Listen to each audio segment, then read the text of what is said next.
Back in the day, I was sitting in one of the ivory towers of one of the too big to fail banks, and I was watching it as it happened. I pretty much worked that whole weekend. And there's a serious misunderstanding out there of exactly what took place. This goes back to 1977, because in 1977, who was president? Jimmy Carter. And he came up with something called the Community Reinvestment Act. And the point of that act was basically the government said you need to make more loans to borrowers in areas that are low income, otherwise known as subprime. So then collateralized debt obligations were created by Salomon Brothers.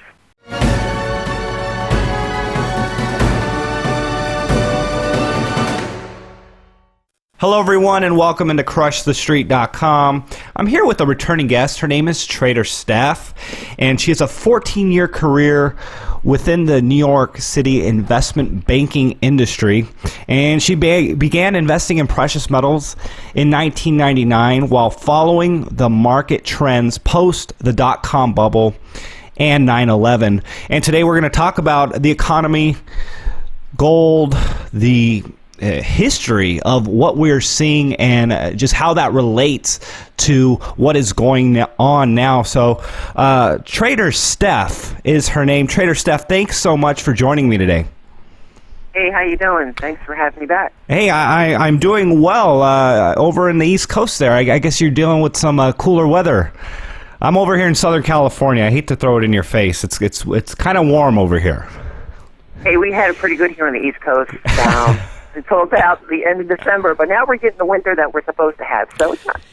Yeah, I know. We're supposed to get a lot more rain, and it's been rather dry for an El Nino year. If this is all that El Nino's got, I kind of think we're gonna be thirsty in the very near future. So let's get right into it. TraderStef, we have seen the worst start to 2016 for stock markets on history. This has been the worst. It hasn't been the worst year on record, but it's been the worst start.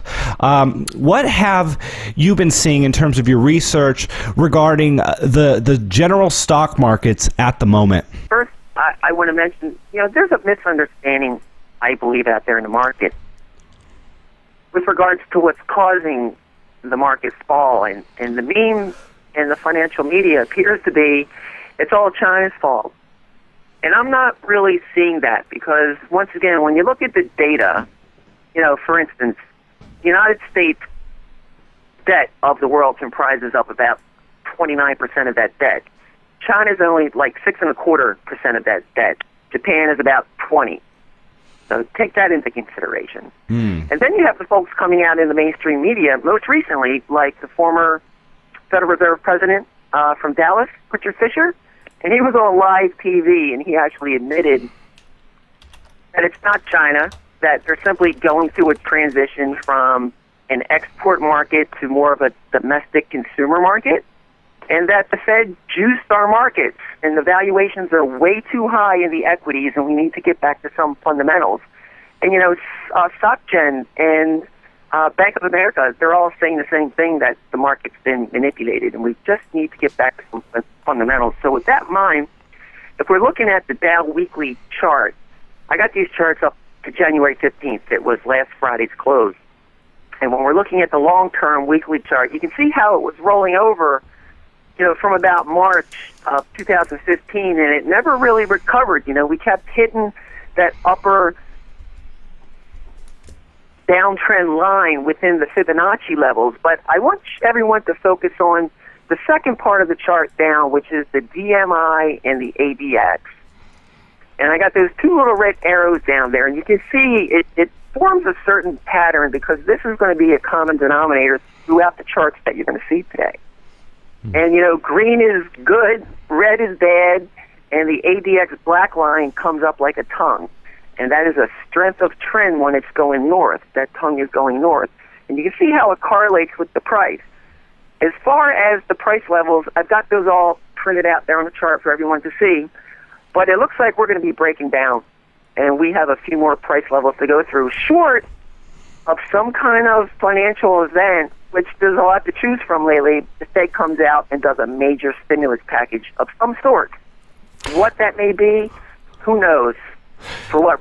And who knows? TraderStef, what exactly is the black line showing us? What does that really mean for the trading for people who aren't technical traders? Well, the ADX, there's a book that's available on this because it's a very deep, long-winded book. But if one is interested, I would suggest that you go online and look up a book by Charles B. Schwab. That's SCHAAP. And it's called ADX Excellence, Power Trend Trading. So I don't want to get into all the nitty-gritty of how those numbers come up, but it's exactly what you're looking at on this Dow weekly chart of how it looks like that black line is coming up through the red and the green, and it creates a tongue. That's when you know you're getting into a very strong trend. If that black line is going down instead, it means whatever direction that the price is going in is weak. Just because it's going down doesn't mean that the price is going down. It's a trend indicator. But when you look at the red and the green line, which is the DMI, once they cross and the green's above and the red's below, that means price is going up. There's been a shift in the trend. And then it can continue and fall off. But the ADX combined with the DMI is giving you an overall view of what's happening. So if the price is going up and the ADX is falling, that's giving you a heads up that you may want to be paying attention because you could be rolling over for a short-term correction or a long-term correction, depending on what time frame you're looking at the chart. So it isn't something that just reflects the current market, but it actually gives you a trend forecast for what is to come. Yes, it's basically the ADX works off of the DMI, and the DMI is an oscillator. And what it does, it measures downward price movement and compares it to the current period's high with the previous period's high.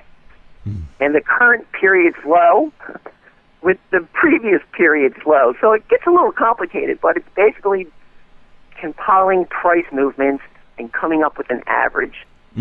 Okay.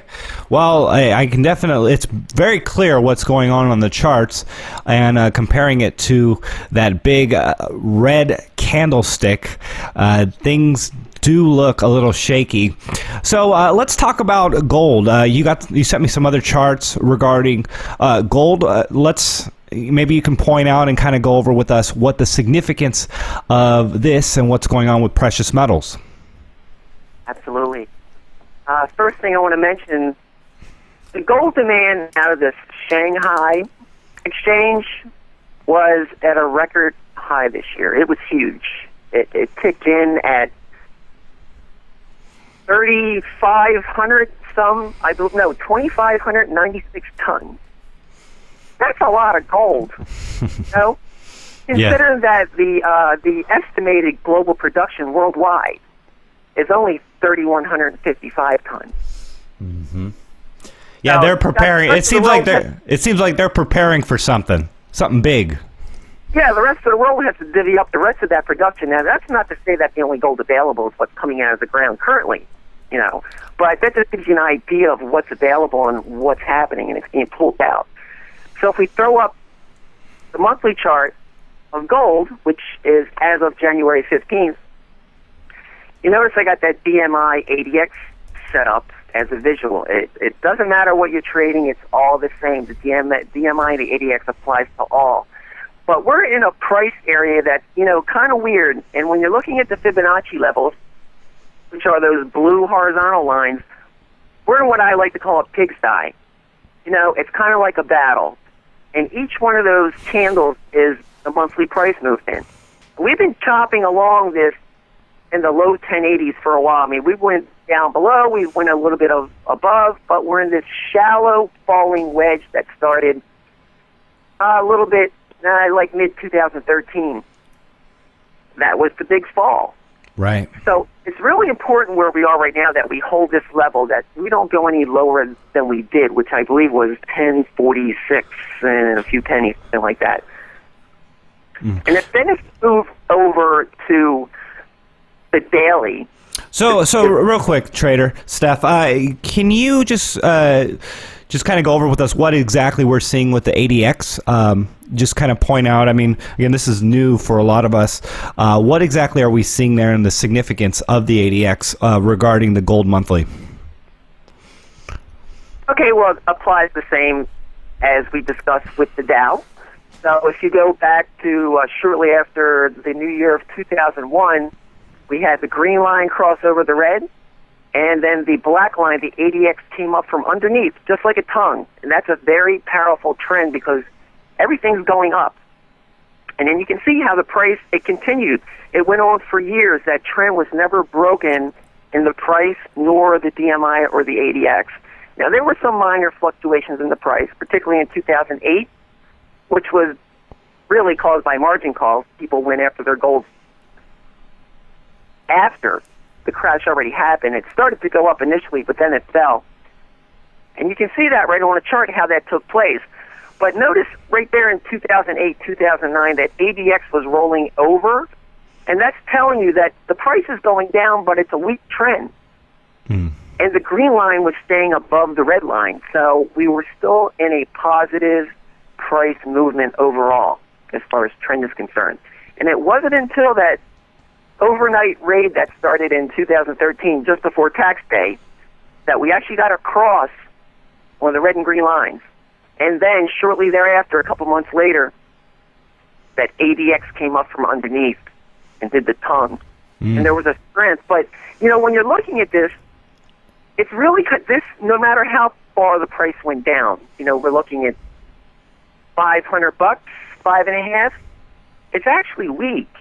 It's not a strong downtrend. So you can read into that what you like. So what are you taking from this chart as far as what we are expecting? Because from what I'm seeing, we still got the red line above the green, and we do see the ADX coming back up. What does that mean for the future? It means we're chopping right now, and we don't know what event is going to take place that would initiate something I like to call a ripo, which a rip your panties off move. I hashtag that on Twitter. I Googled that term because I needed to know what that was, and you were the only one that had come up with it, and you were the top search for RYPO.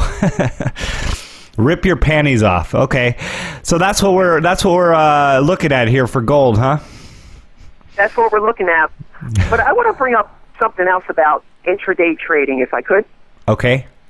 I also got a chart there for a gold scalp, and I gave two examples. I've got one from December 18th, 2015, and one from January 13th, 2016. But for the sake of keeping it short, I'm going to do the December 18th, and we can see how that DMI ADX plays into a intraday scalp. So for the traders out there who are turning over some fiat currency and want to trade in some profit for some real metal, well, this is how you do it on an intraday basis. You have to be watching it. You need to identify the trends. So looking at that December 18th chart, I've got some notes that I was mentioning on the Twitter feed. So you're getting it live on Twitter shortly before the moves actually happen. And there are always three waves in a move. Unless something comes up in the news which breaks the pattern when we're going into a third wave, it'll break down and it won't happen. But you're always looking for three waves, and your sweet spot, what you want to look for, is somewhere going into wave two. In other words, you don't want to take the risk. You want low risk, high reward. So wait till wave one makes its case, and then you get a breakout from the high of wave one, and that's your sweet spot. And then you have to decide where you're going to go when you get that slight pullback, and then you go into wave three. And sometimes wave three can turn into a Momo play. It'll extend itself. It can even happen in the first or second wave. And by the way, this has nothing to do with Elliott wave. Not even close, but some folks see it that way. I don't.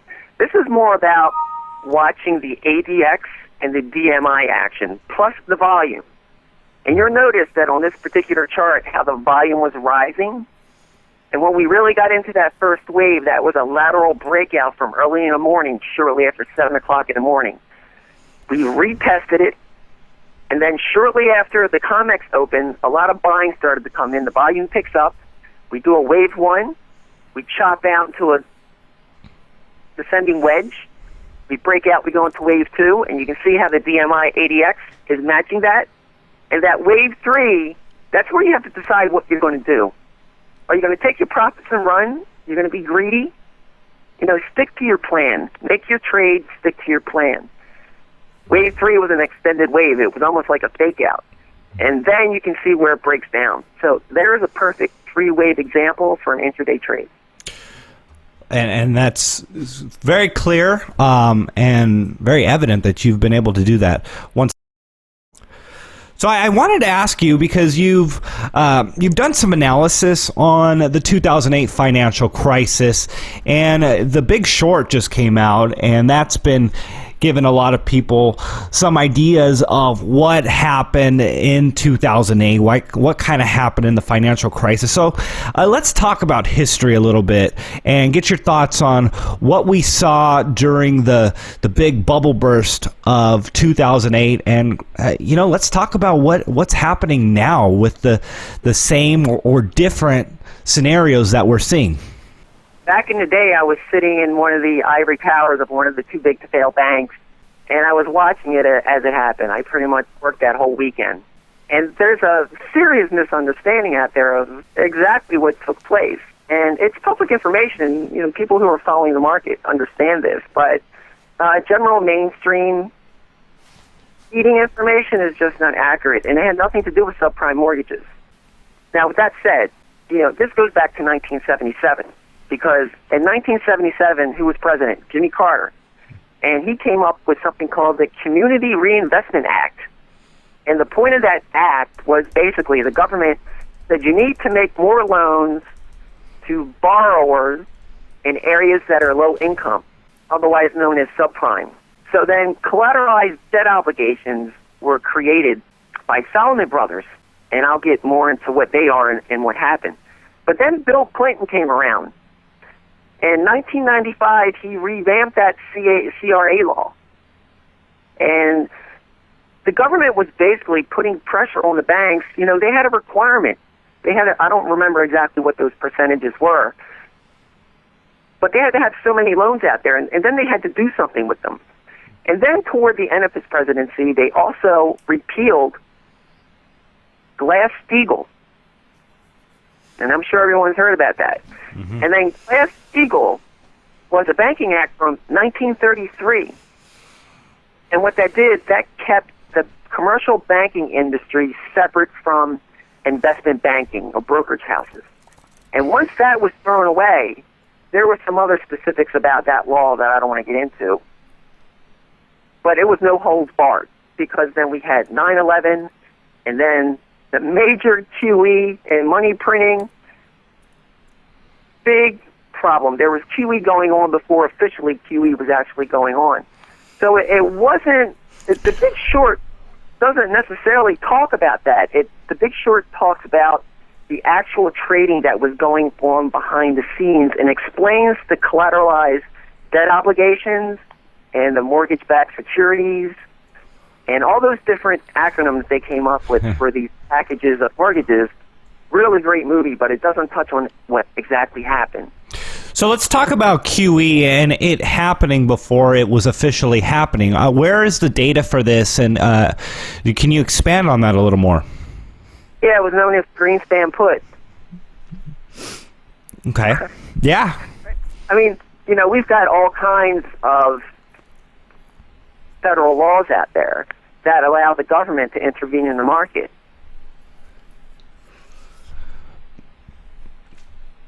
Sure, yeah, and I mean, with record low interest rates, I mean, we know that they're going in and manipulating the market. I mean, supposedly they've been tapering, at least even now. Supposedly they've been tapering QE, but the Fed balance sheet is continuing to grow, and you have some data on this, actually. Yeah, I got a chart there for you that shows you what the current as of the 13th of January this year. And it's really it's not necessarily growing, it's fluctuating a bit, but it's not shrinking. So there hasn't been any exit strategy. Because there is no strategy. And what they're doing, and Yellen has repeated this time and time again, and you can go back and you can find it in numerous minutes. And I'll read you one. She said, "We will also continue to roll over maturing Treasury securities and reinvest principal payments from the FOMC's holdings of agency debt and agency mortgage-backed securities and agency mortgage-backed securities." She said that twice. "These sizable and still increasing holdings will continue to put downward pressure on longer-term interest rates, support mortgage markets, and make financial conditions more accommodative, helping to support job creation and a return of inflation to the committee's objective, which currently is about 2%.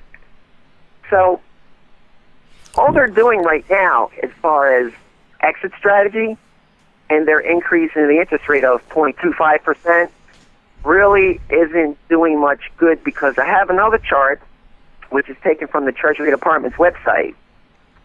And flattening the yield curve, when you look at those numbers and you go down the line, the 30-year Treasuries, they're pushing those rates down, and the shortest term, the 1 month, those rates are slightly going up. And the rates in the middle, like the 1, 2, 3, 5 years, they're all kind of flat. That's called flattening the yield curve.